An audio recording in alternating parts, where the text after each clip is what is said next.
하나님께서 오늘 우리에게 주신 말씀은 요한복음 19장 10절로 12절입니다. 요한복음 19장 10절, 11, 2절, 3절입니다. 다 찾으셨으면 제가 하나님 말씀 받들어 봉독하도록 하겠습니다. 빌라도가 이르되 내게 말하지 아니하느냐 내가 너를 놓을 권한도 있고 십자가에 못 박을 권한도 있는 줄 알지 못하느냐. 예수께서 대답하시되 위에서 주지 아니하셨더라면 나를 해할 권한이 없었으리니 그러므로 나를 내게 넘겨준 자의 죄는 더 크다 하신다. 이러함으로 빌라도가 예수를 놓으려고 힘썼으나 유대인들이 소리질러 이르되 이 사람 놓으면 가이사의 충신이 아니니이다. 무릇 자기를 왕이라 하는 자는 가이사를 반역하는 것이니이다. 아멘. 오늘은 네 번째 조항입니다. 첫 번째 조항이 뭐죠? 사도신경 말씀드리는 겁니다. 사도신경이 몇 조항으로 구성되어 있죠? 12조항이죠. 첫 번째 조항이 뭐죠?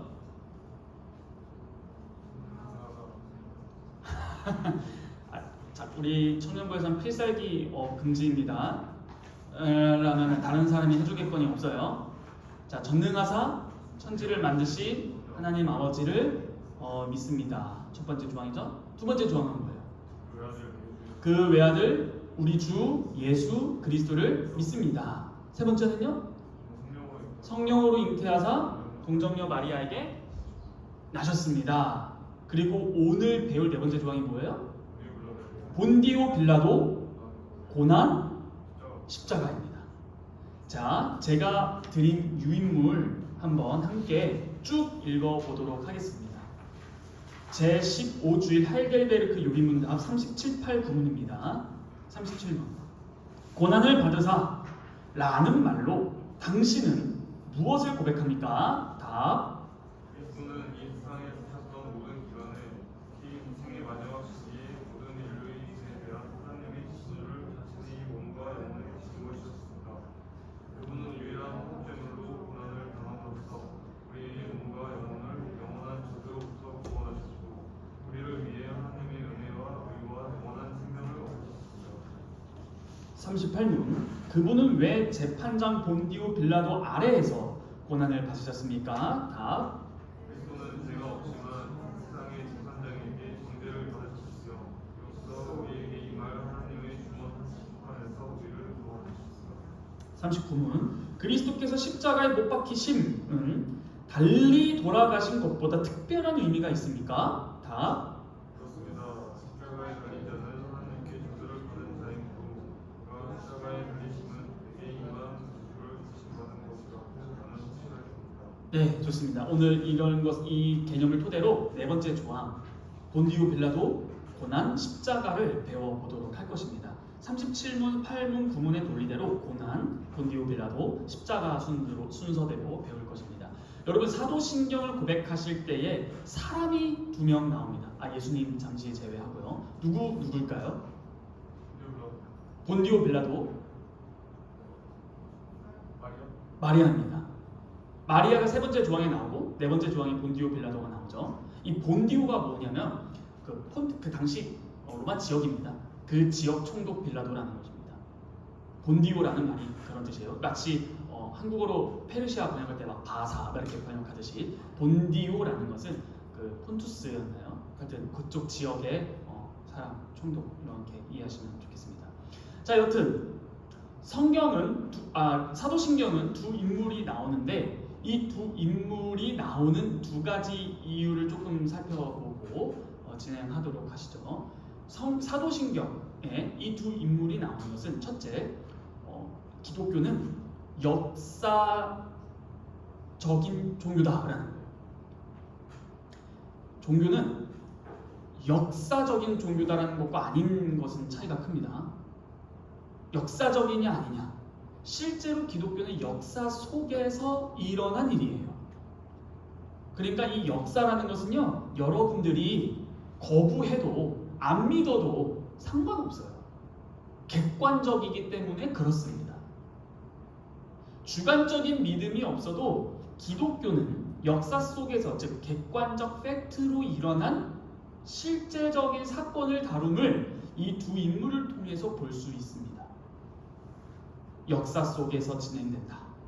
자, 둘째, 이 마리아와 본디오 빌라도가 의미하는 것은 태어나심과 죽으심을 아주 잘 보여주는 두 인물입니다.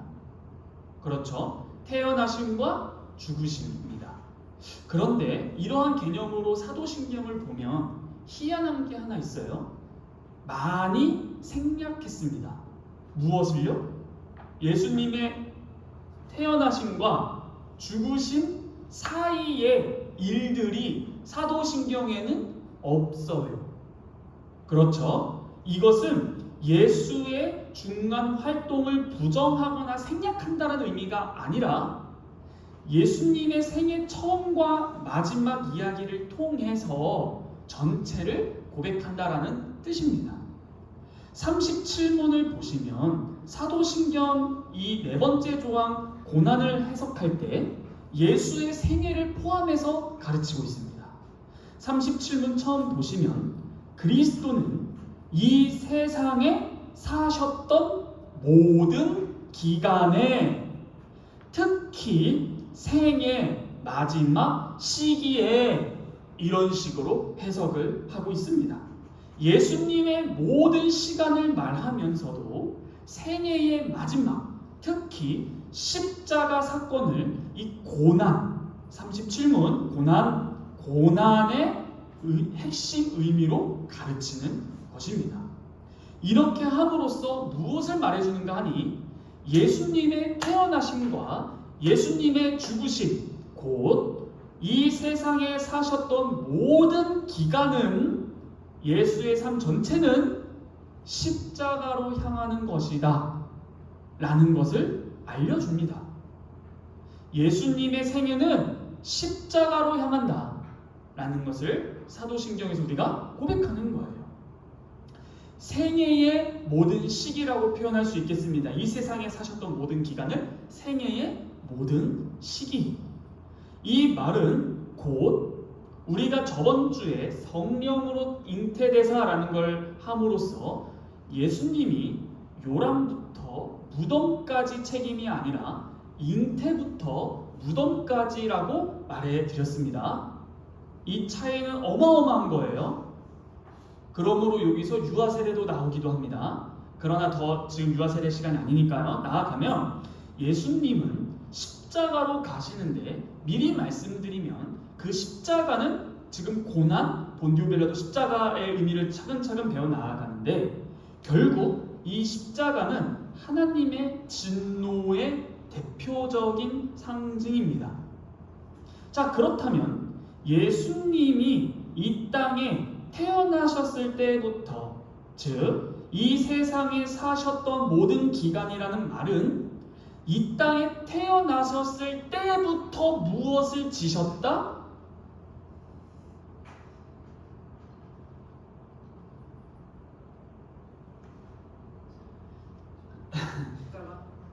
예수의 모든 생은 어디로 향한다?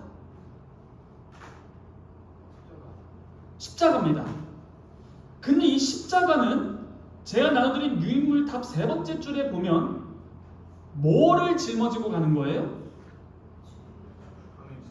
모든 인류의 죄에 대한 하나님의 진노를 짊어지는 것이죠. 그렇다면 이 생의 모든 시기, 모든 기간에라는 말은 예수님께서 이 땅에 태어나셨을 때부터 뭘 짊어지셨다? 그렇죠. 하나님의 진노를 짊어지셨다라는 거예요. 그러면 이 말을 통해 우리의 개념이 하나 수정됩니다. 하나님의 진노는 십자가에서 일어났다. 맞습니다. 그런데 예수님의 모든 생애가 하나님의 진노를 짊어지는 생애였다는 뜻이에요. 왜일까요?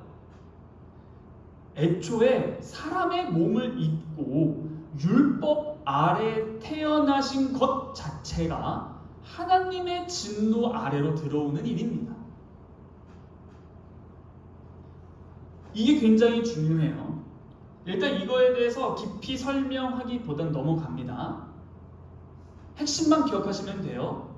예수님의 생애의 모든 시기는 십자가로 향하는 것인데 십자가에서만 하나님의 진노를 감당하신 것이 아니라 그의 모든 생애가 하나님의 진노를 담당하는 사건이었다는 거예요. 아니 왜요? 하나만 말씀드릴게요. 아니에요. 더 말씀드릴게요. 자, 죄송합니다. 자, 첫째로 죄송해요. 많이 알려주고 싶어서. 자, 예수님이 십자가에서만 진노를 짊어지신 게 아니다라고 말씀드렸죠. 그러면은 예수님께서 생애에 어느 시점에 하나님의 진노를 짊어지실 사건이 있어요. 하나가 아니에요. 자, 뭘까요? 예수님이 공생애를 시작해요. 뭐 하세요? 공생애를 시작하세요. 30세 즈음에. 뭐 하죠? 뭐 하잖아요. 우리 마가복음 할 때도 배웠잖아요. 예수님께서 딱 하자마자 뭐 해요? 그렇죠. 네. 세례 받으시죠. 이게 하나님의 진노를 짊어지신 사건의 한 면이에요. 왜요? 세례는 누가 받아요? 인간이 받아요. 더 구체적으로 하면 어떤 인간이 받는 거예요? 죄인이 받는 거예요. 그러므로 우리가 교회에서 세례를 받을 땐 박수 쳐주는 거예요. 축하할 일이에요. 왜요? 그의 죄가 그리스도에게로 전가되어 그리스도의 죽으심과 부활에 동참했기 때문에 너는 이제는 죄인이지만 동시에 의인이다라는 하나님 앞에서의 천국 백성 시민의 공식적 선언이잖아요. 그래서 원래 보이는 이 세례는 교회의 회원이 되는 회원가입이에요. 회원가입 절차라고요. 그러니까 아이디 입력하고 비밀번호 쳐가지고 회원가입한 게 세례라고요. 간단히 말씀드리면. 그럼 축하해줘야 돼요. 그러나 예수님이 세례를 받으신 것은 우리가 세례를 받는 것과 좀 다른 의미를 가져요. 그게 뭐죠? 예수님은 자신의 죄 때문에 세례를 받습니까? 그럼 왜 받으신 거예요? 이렇게 하는 것이 옳습니다라고. 그러니까 왜 그게 옳아요? 죄가 없으신 예수님이 죄인을 구원하시려고 죄인과 같이 되신 거라는 거예요. 세례는 우리가 받는 것과 예수님이 받는 것이 근본적으로 차이가 큽니다. 우리는 죄인이어서 받는 건데 예수님은 죄인을 구원하시려고 죄인과 같이 되시어서 세례를 받으신 겁니다. 그러니까 예수님이 세례를 받으신 것은 우리를 위해서 받으신 것입니다. 그래서 세례 요한이 말렸던 거예요. 이거 왜? 당신이 나에게 불로 세례를 주도 만만치 않을 텐데 왜 당신이 세례를 받으십니까? 라고 했을 때 결국 우리를 구원하시려고, 다시 말해 하나님의 진노 아래에 있는 죄인들을 구원하시려고 죄인의 자리까지 낮아지시고 내려오신 것이 바로 예수님의 세례 사건이에요. 이처럼 십자가에서만 하나님의 진노를 담당하신 것이 아닙니다. 벌써부터 세례 때부터도 그러해요. 그리고 더 전에 예수님이 태어나셨을 때 난지 8일 만에 할례를 받고 40일 결례를 행하거든요. 여러분, 아이를 낳으면 결례를 행해요. 율법에서. 그게 뭐냐면 제물을 드려야 합니다. 어린 양이든 비둘기 2마리든 번제와 속죄제를 드려야 해요. 근데 이게 어떻게 드리냐면 경제력에 따라 드립니다. 부합니까? 양 잡으세요. 가난합니까? 가난하다고 봐주는 거 없어요. 비둘기 2마리 잡으라는 거예요. 그런데 예수님이 태어나셨을 때 요셉과 마리아가 예수님을 데리고 함께 그 결례, 제사 하러 갑니다. 그때 제물이 뭐였어요? 비둘기 2마리를 드립니다. 이 말이 뭐예요? 예수님의 집안은 가난하다는 거예요. 이처럼 율법을 계속 행하는 가운데 있었습니다. 태어나실 때부터 그리고 공생애를 시작하실 때 그 다음 이제 뭐 해야 되죠? 생애죠. 자, 예수님께서 공생애 사역 동안 무엇을 되게 많이 하시지 않으신가요? 뭘 되게 많이 하시잖아요. 37문에 하나님의 진노를 어디에 짊어지셨다 나오죠? 몸과 영혼이죠. 몸으로 고난 당하신 일들이 십자가 사건 외에 많으세요. 여러분, 몸으로 예수님이 고난을 당한 게 있어요. 그게 뭘까요? 오늘 스터디할 때 살짝 말씀드렸어요. 여러분들께 좀 질문을 드려볼게요. 피곤하죠? 지금 다들 몸이 되게 약하죠? 병들죠? 이거는 타락 전에 있었을까요? 없었을까요? 에덴 동산에서 막 피곤하고 병들고 아프고 없었습니다. 그러므로 예수님이 피곤하시고 굶주리신 것은 아니고 배고픈 거는 그때도 있었으니까 피곤하시고 병드시고 이러한 일들은 다 뭐예요? 약하게 되신 것은 육신을 입으셨기 때문입니다. 즉 피곤하거나 약하게 되거나 병든 것을 병들진 않으셨어요. 병을 짊어지신 거죠. 그걸 경험하신 거예요. 병든 사람 고쳐주시고 연약함을 친히 담당하시고 나사로가 죽었을 땐 울고 비통해야 하세요. 즉 병을 고쳐주시는 예수님은 그 병의 근원되는 죄를 해결해 주시는 거예요. 병을 짊어지셨다라는 것은 그 근원이 되는 죄를 내가 대신 졌다라는 것이겠죠. 그러므로 태어나실 때부터 율법 아래에서 결례를 행하시고 세례를 받으시고 모든 약한 것들을 짊어지셨다라는 것 자체가 죄 가운데 있는 인류의 상태를 조명해 주는 사건이에요. 근데 그것을 다 담당하셨다라는 것입니다. 여러분, 아파본 적 있으십니까? 우리는 아팠다가 이 아픈 것이 나으면 그냥 됐다 라고 생각하고 그냥 여기 그치는 경향이 있어요. 아팠다가 나았다 좋다 이런 식으로 간단하게요. 아픈 게 나으면 다 됐다 이렇게 생각하는 거죠. 그러나 주님께서는 그렇게 생각하지 않으셨습니다. 병을 항상 죄와 관련시켜서 연결하세요. 대표적으로 여러분들이 잘 아시는 마가복음 2장에 어떤 사건이 있죠? 중풍병자를 달아 내리죠. 지붕 뚫고 하이킥 하잖아요. 달아 내리셨을 때 뭐라고 하세요? 네 죄가 용서받았다. 아니 지금 중풍병이 걸렸는데 죄를 말하잖아요. 또 병자를 고치셨을 때 뭐라 해요? 죄를 지었을 때 병을 고쳤을 때 이젠 이렇게 하지 말아라. 더 중요한 병이 오기 전에 또 나쁜 짓 하지 마라. 이런 식으로 말을 해요. 우리는 병이 걸리면 낫고 됐다라고 생각하는데 예수님은 병이 걸린 것을 죄랑 연결시켜서 보신다는 거예요. 이게 굉장히 중요한 관점입니다. 또한 사탄의 지배 아래 있는 그 사람의 비참함을 보신 것이에요. 그러므로 예수님은 아픈 사람보다 더 고통스러웠다라고도 표현할 수 있겠습니다. 왜요? 그 병의 뿌리를 짊어지셨기 때문이에요. 그러므로 사람은 이 죽음, 여러분 죽음은 당연한가요? 죽음은 당연하지 않습니다. 사람은 죽음을 당연한 것으로 봐요. 그래서 요즘 TV 프로그램에 보면은 별의 별 수학자 유튜브만 봐보세요. 죽음을 굉장히 자연스럽습니다. 이 지구에서 죽는 거는 죽지 않는 것은 뭐 없습니다. 오히려 죽지 않는 게 이상합니다. 막 이런 철학적으로 막 접근돼요. 죽음은 아무렇지도 않아. 최근에 오늘인가 어젠가 뉴스를 봤을 때 그 배우 조여정인가요? 늙으신 배우님? 윤여정 배우가 아들이 동성애자라면서요. 그러면서 미국에 가서 동성 결혼을 했대요. 그러면서 인터뷰에서 하는 말이 우리도 좀 선진국을 따라야 된다. 우리나라도 동성화 합법화를 해야 된다. 이런 표현을 하는 거예요. 자, 동성애라는 것은 분명히 죄인데 죄를 죄로 인식하지 못하는 게 죄인이라는 거예요.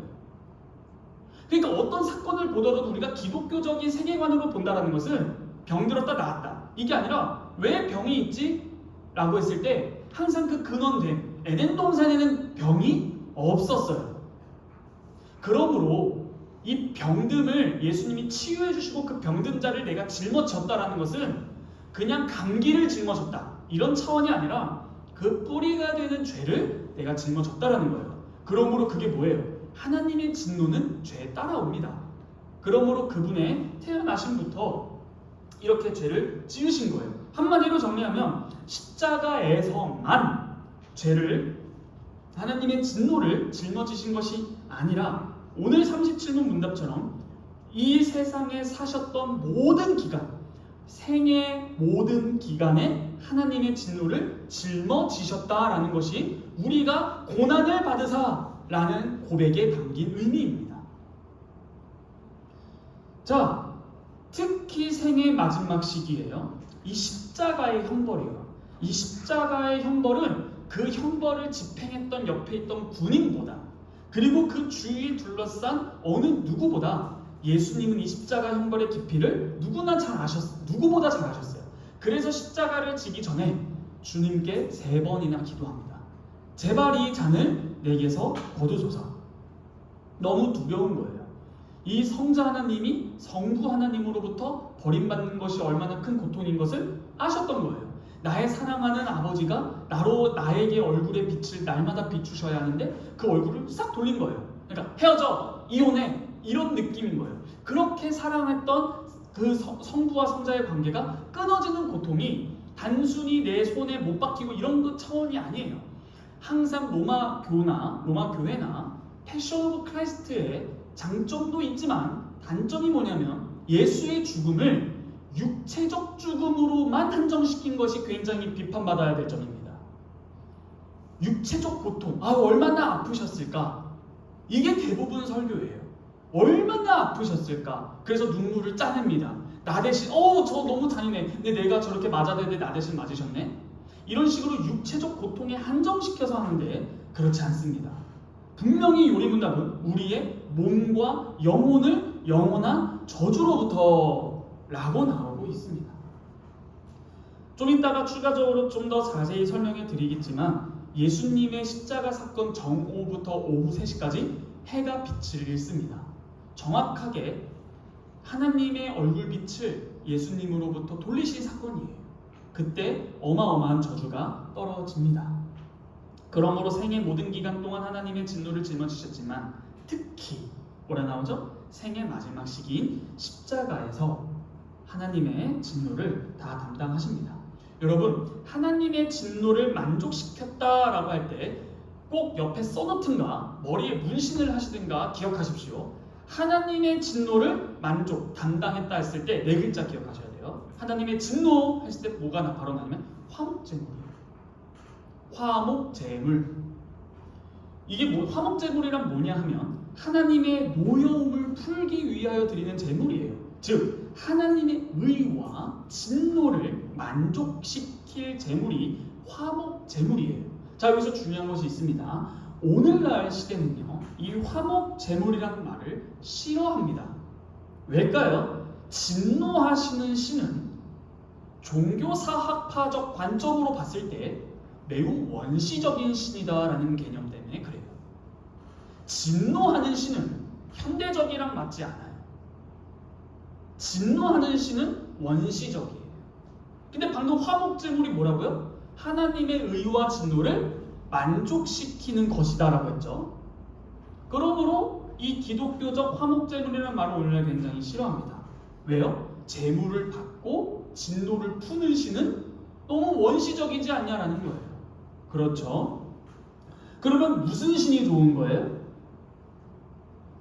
사랑하는 신이에요. 진노하는 신은 싫고 사랑하는 신이 점점 더 좋다는데 이게 무슨 단지 나쁘다 좋다가 아니라 발전으로 봅니다. 그러니까 이 세상의 신들은 인간의 투사물이에요. 나중에 좀 더 말씀드리겠지만 유물론 철학자 포에르바하인가요? 그 사람이 이렇게 말을 하죠. 저 사람이 믿는, 섬기는 신을 알고 싶으면 저 사람을 보면 된다라고 말했어요.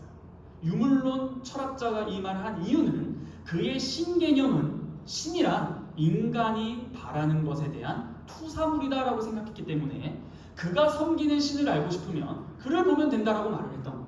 이처럼 역사 속에 일어난 인간의 이 역사는 신이 항상 발전합니다. 그래서 원시적인 신은 뭐다? 진노하는 신. 그럼 더 나은 신으로 발전은 뭐다? 사랑의 신이에요. 이런 식으로 세상을 바라봤을 때 이 화목제물이라는 단어는 진노를 달래기 위해 제물을 바친다고? 그거를 아직도 믿어? 이런 겁니다. 좀 이해되시나요? 자, 이교도의 신들, 이교의 신들은 실제로 변덕스럽고 원시적이라고도 할 수 있어요. 대표적인 게 뭘까요? 신청전이에요. 그 뭐예요, 내용이? 어떻게 해야 하는 거죠? 신청전. 용왕. 뭘 바쳐요? 그죠? 그 인신공양 하지 않나요? 인신 빠뜨려야지 뭐가 면해요? 네, 화를 면하고 액을 면하는 거예요. 그래서 막 배 파도 치고 그런 거를 잘. 근데 그것도 뭐 안 이쁜 여자 바치면은 난 싫어. 이쁜 여자 바치면 오케이 이번엔 패스. 이게 정확하게 변덕스럽고 원시적인 종교예요. 자, 그러면은 여러분들께 질문을 한번 드려보겠습니다. 이교의 신이 화를 내죠? 화를 내잖아요. 이교의 신들 뭐 화내잖아요. 그리고 하나님이 진노하시죠? 이거의 차이가 뭐예요? 하나님 진노는 인간의 죄 때문에 진노하시고 이교는 자기 마음이 자기 마음대로 하는 거죠. 자, 이거에 대해서 중요한 차이가 있는데 정말 잘 말씀해 주셨어요. 첫 번째는 구약부터 신약까지 하나님은 동일하세요. 그러니까 변덕스럽지 않다는 거예요. 이쁜 여자 아니야? 난 싫어. 이런 게 아니에요. 아니 그리스 로마 신만 보더라도 이쁜 신들, 별로인 신들 이렇게 막 변덕스럽지 않나요? 이혼도의 신들이. 그러나 하나님은 동일하십니다. 핵심이 무슨 말인지 아세요? 사람이 하는 거에 따라 변덕하지 않는다. 굉장히 중요한 개념이에요. 둘째, 하나님의 의를 만족시키는 방법을 하나님이 직접 친히 내세요. 대부분 이교신들은 인간이 재물을 준비해서 달래지 않나요? 그런데 기독교는 핵심이 뭐냐면 하나님의 진노를 누그러뜨리고 만족시키고자 하나님이 재물을 준비하신다는 거예요. 이게 기독교와 이교의 큰 차이점입니다. 무슨 말이에요? 독생자를 직접 보내는 거예요. 이게 어디에 있습니까? 대부분 종교는 사람이 여차저차 준비를 해요. 그리고 신이 화를 누그러뜨리는 방법이거든요. 근데 기독교는 하나님의 진노를 만족시키고 의를 만족시키고자 하나님의 재물을 준비하시는 사건이에요. 이게 잘 나타난 게 아브라함이 이삭 바쳤을 때 딱 했을 때 스탑하고 저기 양이 있어서 대신 죽이죠. 그래서 하나님이 준비하실 것이다 라는 말을 하잖아요. 여호와 이래. 그리고 나서 그 모리아 산이 어디예요? 예루살렘 산이에요. 거기에서 주님이 준비하실 것이다. 그래서 실제로 십자가 박힌 그 산이 아브라함이 이삭을 바친 그 산입니다. 성경을 보면 동일한 산으로 제가 말하고자 하신 거예요. 이교와 다른 점은 하나님이 친히 재물을 준비하신다. 이런 종교 있습니까? 없습니다. 자, 이런 식으로 고난을 받으사라는 말에 풍성한 의미를 좀 살펴봤어요. 38문 우리 이제 재판정 빌라도 이걸 한번 보시죠. 38문은 이 재판장 빌라도라는 의미를 말하는데요. 여러분 역사책에서 실제로 빌라도가 나옵니다. 근데 이 빌라도는 무능해요. 유능하지가 않아요. 그런데 왜 사도신경에 이렇게 실렸을까라고 생각을 해보자는 겁니다. 자, 여러분 예수님은 복음서에서 재판을 몇 번 받으셨을까요? 예수님 재판 몇 번? 2번? 첫 번째는요?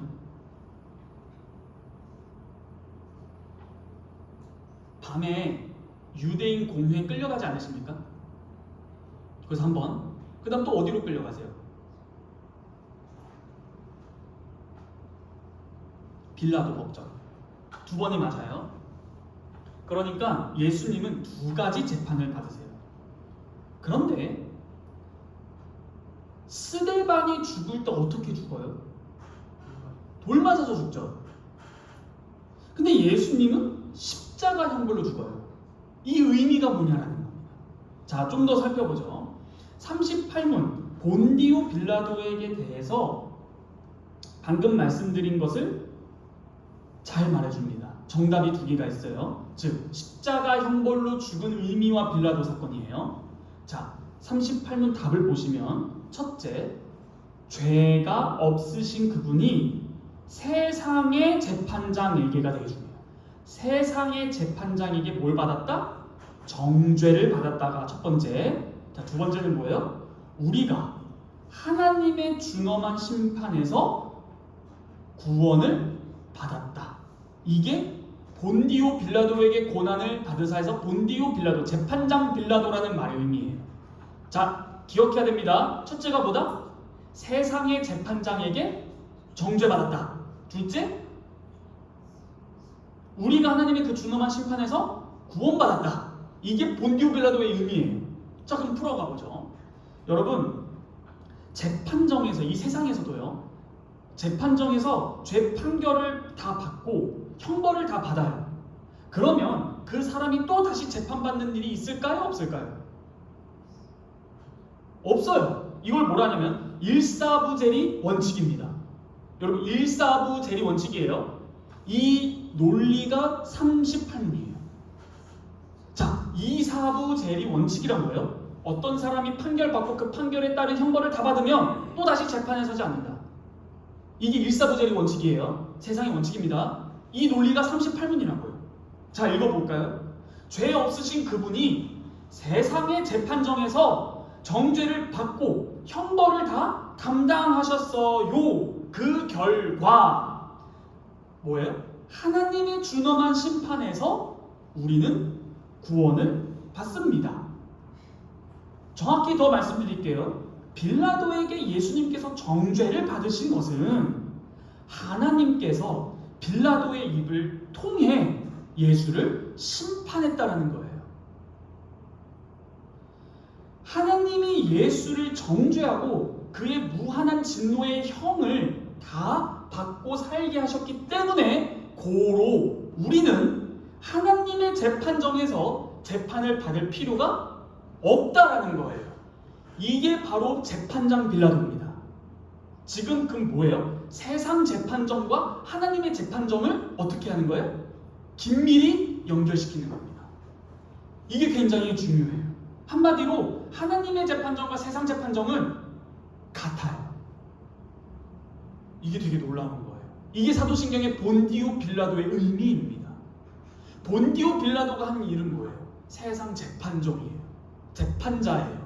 거기서 정죄를 받음으로 우리가 하나님의 재판에 설 필요가 없이 구원을 받았다는 거예요. 이러한 일사부재리 원칙을 38문은 논리적으로 설명하고 있는 겁니다. 이것이 오늘 읽은 본문 요한복음 19장이에요. 한번 가보실까요? 요한복음 19장 11절이에요. 한번 보시면 예수께서 대답하시되 위에서 주지 아니하셨더라면 나를 해할 권한이 없었으리니 그러므로 나를 내게 넘겨준 자의 죄는 더 크다. 이게 뭐예요? 지금 너가 나를 넘겨주는 것은 무슨 권한이다? 하나님의 권한이다. 근데 그 하나님의 권한을 누구에게 줬다? 너에게 줬다. 이거예요. 그러므로 이 두 재판정이 하나의 재판정으로 되는 본문이죠. 이게 바로 본디오 빌라도 고백입니다.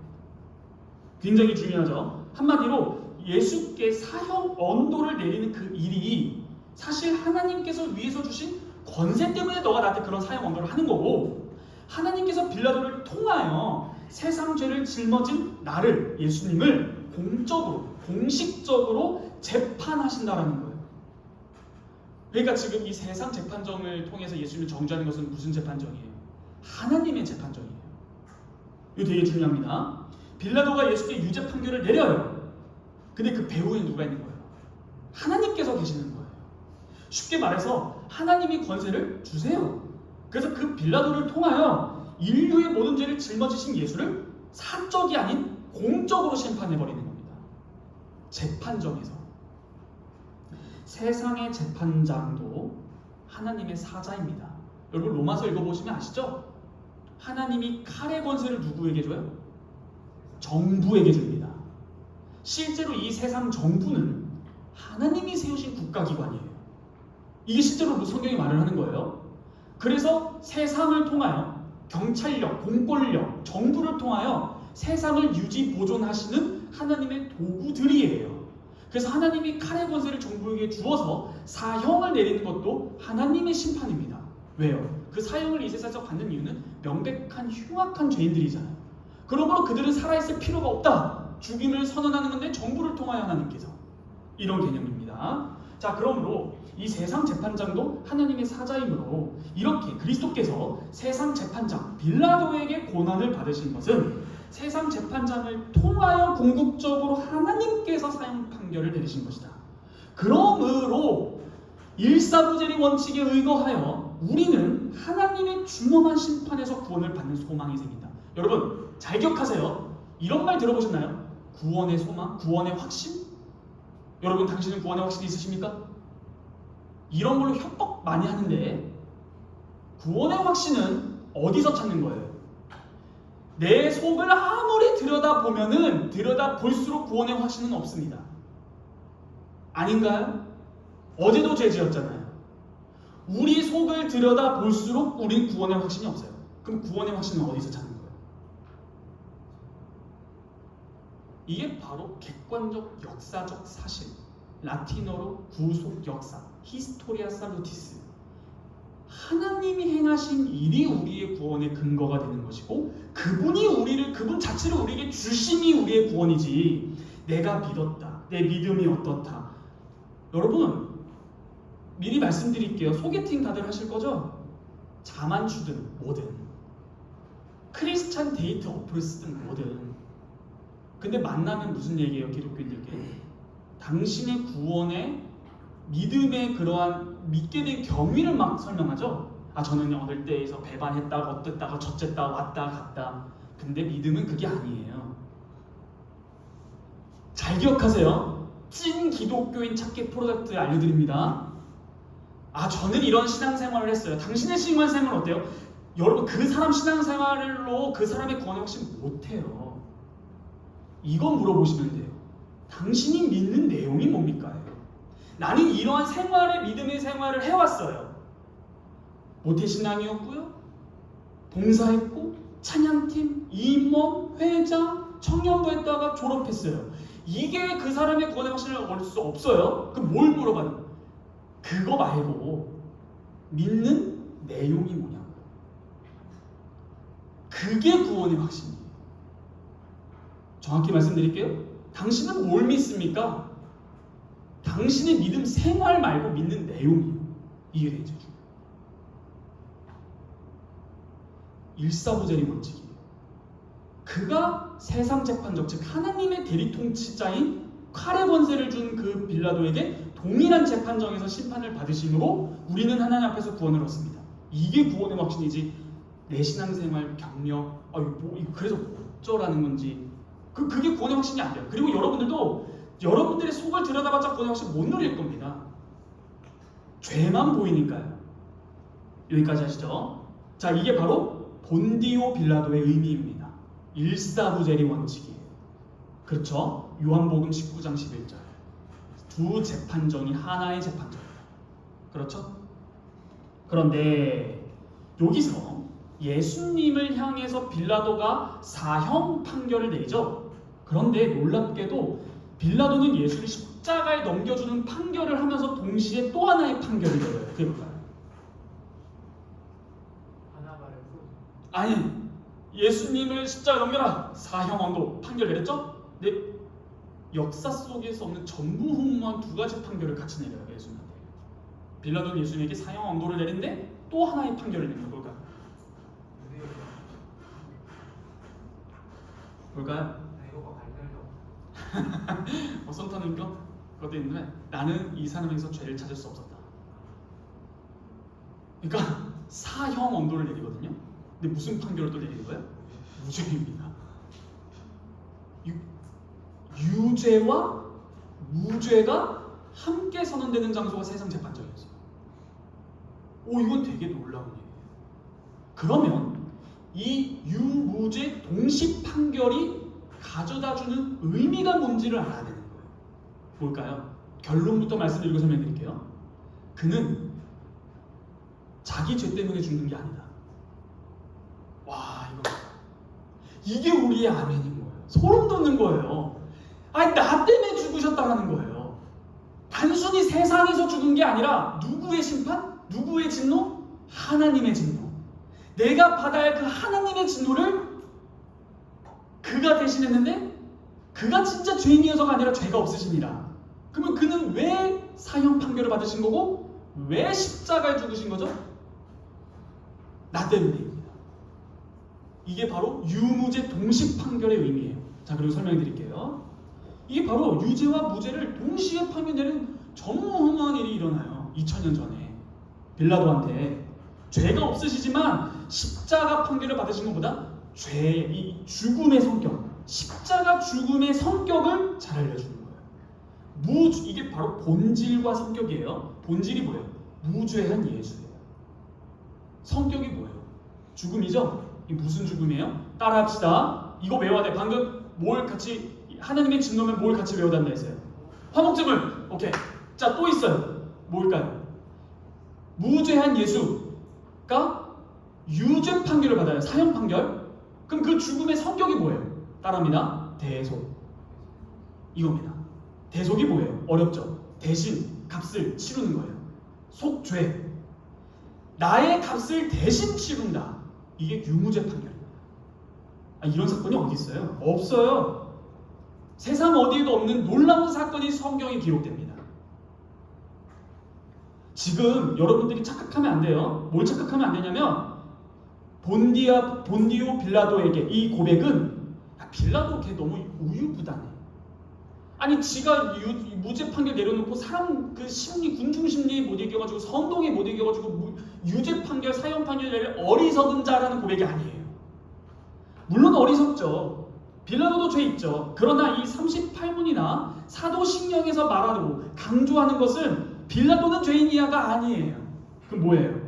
그리스도께서 십자가에서 죽으신 이 사실이 그가 죄인으로 판결받았음을 공적으로 드러낸 사건이고 공적으로 재판을 받고 하나님의 엄밀한 심판을 위해서 판결을 받았다. 그러나 대속. 그는 무죄한 의인이다. 나 대신 죽으셨다. 이게 본디오 빌라도의 고백의 의미입니다. 마지막입니다. 십자가예요. 39문. 십자가의 박히심이 무슨 의미가 있냐? 근데 질문이 되게 독특하지 않습니까? 예수께서 죽는 건 오케이. 근데 십자가에 달리신 것이 다른 방식, 달리 돌아가신 것보다 더 특별한 의미가 있어요? 이렇게 질문하죠. 답을 보면 중복되는 단어가 있어요. 그게 뭐냐 하면 시간상 빨리 말씀드리면 저주입니다. 이제 다인자매 이제 서핑 하듯이 저의 설교의 흐름을 타기 시작한 거예요. 너무 감사한 거예요. 그러니까 뭐예요? 십자가 사건은 다른 죽음과 달리 어떤 의미가 있다? 저주다. 여러분 잘 아셔야 됩니다. 39문의 강조점은 저주예요. 십자가를 고백할 때는요. 얼마나 아팠을까? 아니에요. 저주입니다. 여러분 이 십자가와 저주에 관련된 구절 하나만 읽어보고 그 설명 말씀드리고 마치겠습니다. 다 같이 찾을게요. 신명기 21장 23절이에요. 신 21, 23 외우기도 쉽죠? 신 21, 23 여기에 십자가의 의미가 나옵니다. 구약이에요. 한번 찾으신 분이 읽어주시겠습니까?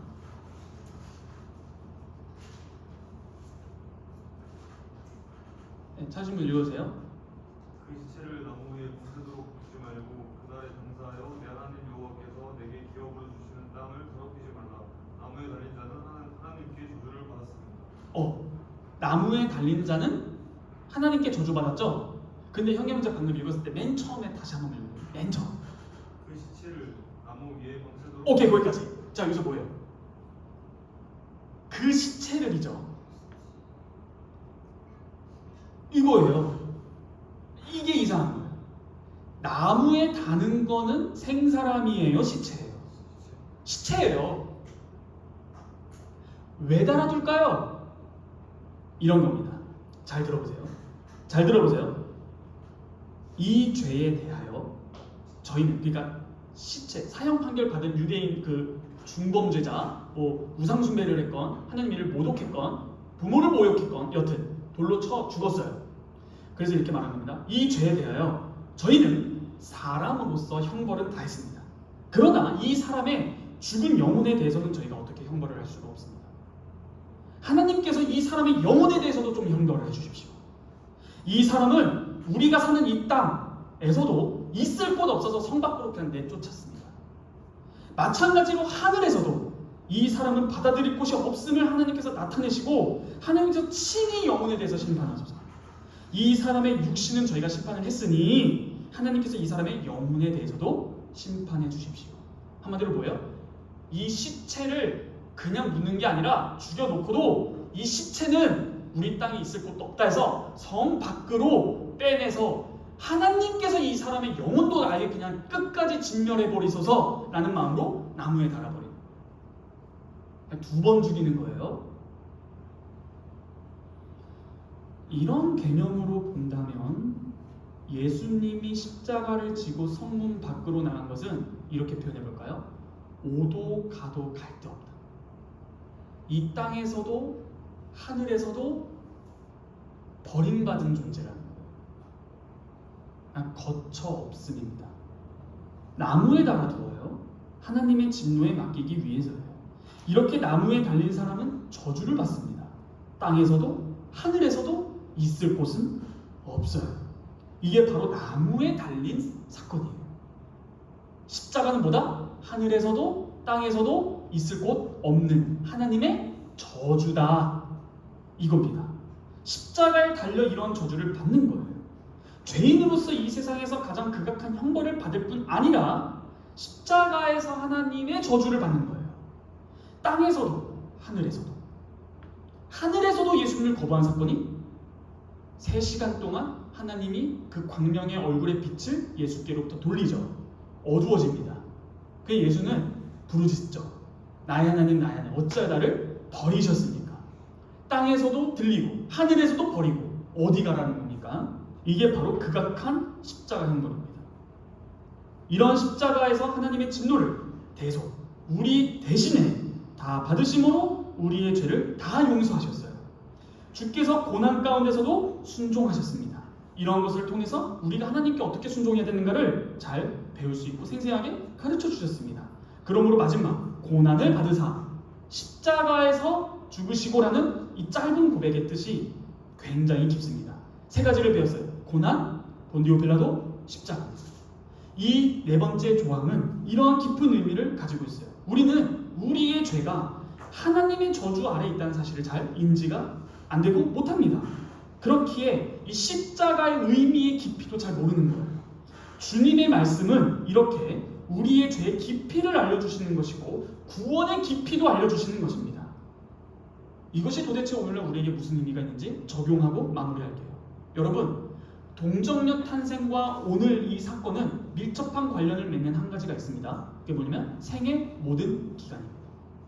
이 생의 모든 기간, 잉태부터예요.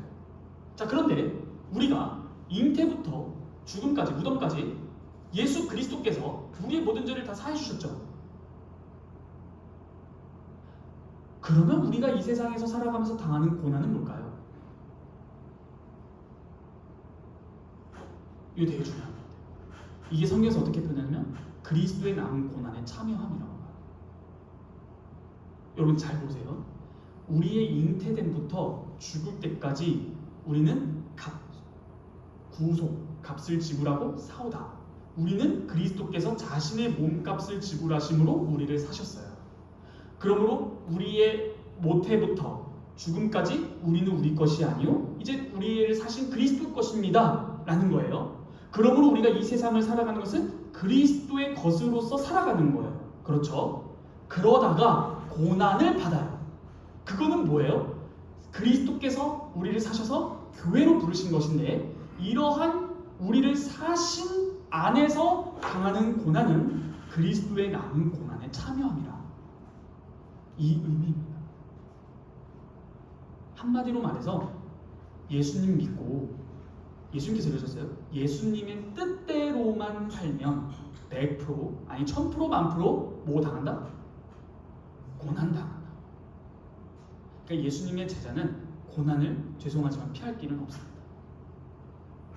자진해서 받아요.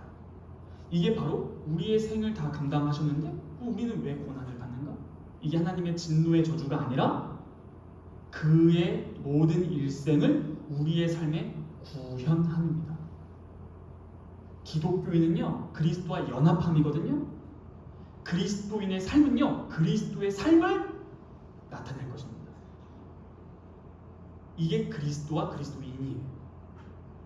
우리가 이 세상에서 고난을 당할 때 그리스도의 고난에 참여하는 겁니다. 그럼 왜 고난 당할까요? 이렇게 고난 당하지 말라고 합니다. 너가 잘못해서.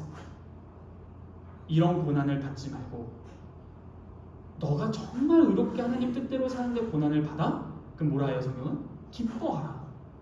천국이 너의 것입니다. 와, 그러니까 주님의 뜻대로 사는데 그렇게 살지 말라고 했을 때 난 살 거예요 라고 했을 때 고난을 받죠?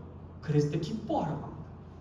그게 너가 그리스도인이라는 정체성, 곧 가난한 자의 것인 천국이 바로 너 것임을 증명한다. 그리스도의 고난에 참여함이라. 그러므로 너희들이 당하는 일시적인 고난은 일시적이고 그 이후에 올 큰 그 상급, 부활과 영생을 더욱더 묵상하고 사모하라 라는 것입니다. 말씀을 정리하겠습니다. 37, 8, 9문은 외우기 쉽게 정리할 수 있어요. 우리 유인물 보시면요, 고난을 받으사는 어떻게 정리할 수 있을까요? 바로 모든 인류의 죄에 대한 하나님의 진노를 이라고 말할 수 있겠고요. 38문은 세상 재판장에게 정죄를 이라고 말할 수 있겠고, 또한 39문도 하나님께 저주 이렇게 말할 수 있겠습니다. 이런 식으로 우리가 본디오 빌라도에게 고난을 받으사 십자가에 못 박혀 죽으시고는 정죄와 저주를 우리 대신 하나님의 재판, 인간 재판정에서 받으신 사건, 일사부재리 원칙. 그러므로 우리의 구원의 확신은 십자가에 있다. 그리고 그의 전생에 있다라는 사실이 네 번째 사도신경 조항 고백의 의미입니다. 기도하겠습니다. 거룩하신 하나님 아버지 감사합니다. 우리 대신 저주를 받으신 우리 주 예수 그리스도를 믿음으로 연합하여 우리가 하나님의 은혜를 받고 영원한 생명을 받았습니다. 단순히 영혼으로만이 아닌 우리와 같이 인간이 되셔서 몸과 영혼으로 영원한 하나님의 저주로 받으심으로 우리를 구원하셨습니다. 세상 재판장 곧 그 배후에 있는 하나님께 정죄를 받으시고 하나님의 준엄한 심판을 모든 형벌을 다 받으심으로 우리를 구원하셨습니다. 내게 임한 저주를 대신 받은 것이라고 나는 그리고 우리는 확신합니다. 십자가를 바라볼 때 우리는 구원의 확신을 누립니다. 나를 위하여 대신 받으신 그 고난과 죽음을 저희가 바르게 알게 하여 주시옵소서. 이 모든 말씀 우리 주 예수 그리스도의 이름으로 감사하며 기도하옵나이다. 아멘.